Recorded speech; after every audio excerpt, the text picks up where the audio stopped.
Assalamualaikum warahmatullahi wabarakatuh. Selamat datang di Khazanah Tafsir Hadis. Saya Nurul Fitriyatunisa.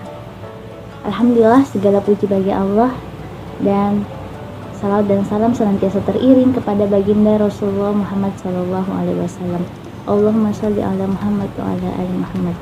Kali ini kita akan belajar tentang sosok Luqmanul Hakim, terkhusus pada Quran surah Luqman ayat 12 dan 13. A'udzubillahi minasyaitonirrajim. Bismillahirrahmanirrahim.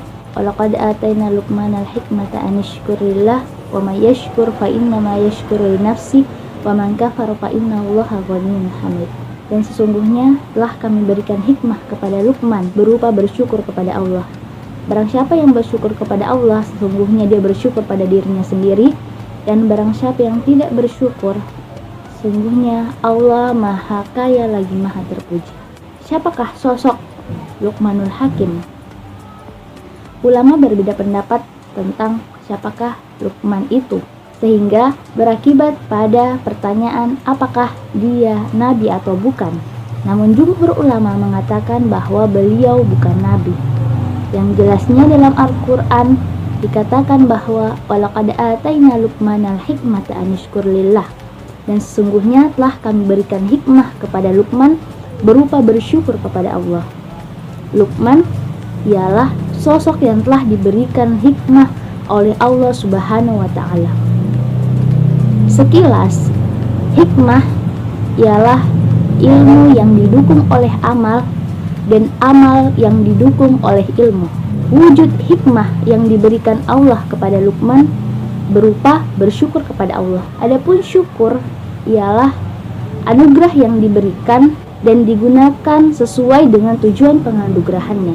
Orang yang bersyukur pada Allah, pada hakikatnya dia bersyukur pada dirinya sendiri. Hal ini dikarenakan akibat baik yang timbul pada dirinya ketika ia bersyukur.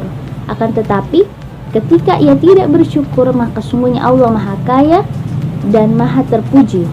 Milik Allah apa yang ada di langit dan di bumi. Pada ayat selanjutnya, wa idh qala Luqmanu libnihi wa huwa ya'izuhu. Dan ingatlah ketika Luqman berkata kepada anaknya ketika dia memberi nasihat, ya bunayya, wahai anakku, la tusyrik billah, janganlah kamu menyekutukan Allah, inna syirka la zulmun azim. Sesungguhnya syirik ialah suatu kezaliman yang besar.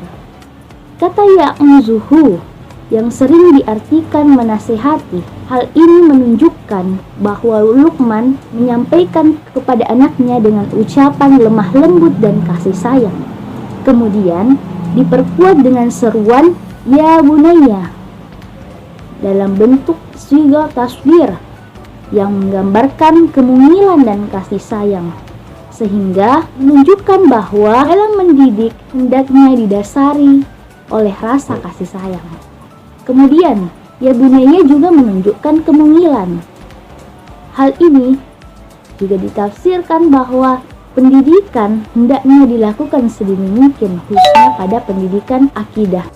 Selanjutnya, ya bunayya la tusyrik billah, inna syirka la zulmun azim. Janganlah kamu menyekutukan Allah, sungguhnya syirik ialah suatu kezaliman yang besar.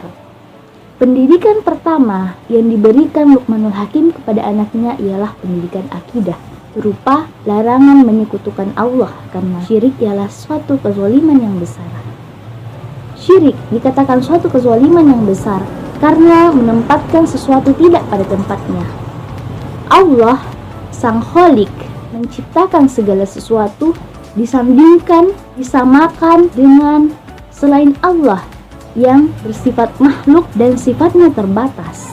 Amat tidak pantas menyamakan Sang Khalik yang kekuasaannya tidak terbatas dan makhluk yang kekuasaannya terbatas. Pondasi akidah inilah yang pertama kali dan utama diberikan Luqmanul Hakim kepada anaknya.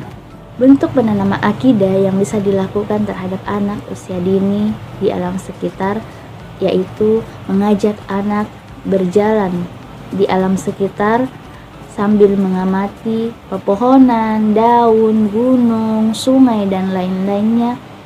Kemudian pendidik atau orang tua menyebutkan bahwa hal inilah yang merupakan ciptaan Allah, dan kepada Allah lah ya kita bersyukur atas segala nikmat yang telah diberikan oleh Allah, sehingga secara tidak langsung anak tidak asing lagi dengan kata Allah di pendengaran dan pengucapannya. Ada 3 poin yang bisa kita tarik dari 2 ayat dari Quran surah Luqman ini pada ayat 12 dan 13, ialah yang pertama, senantiasa bersyukur kepada Allah, dan pada hakikatnya syukur ialah anugerah yang diberikan Allah dan digunakan sebagaimana tujuan penganugerahannya.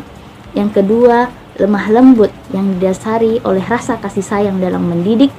Yang ketiga, pendidikan yang pertama dan utama yang diberikan kepada anak ialah pendidikan akidah atau pendidikan tauhid. Demikian apa yang sempat kami sampaikan, lebih dan kurangnya mohon dimaafkan. Semoga bermanfaat. Wassalamualaikum warahmatullahi wabarakatuh.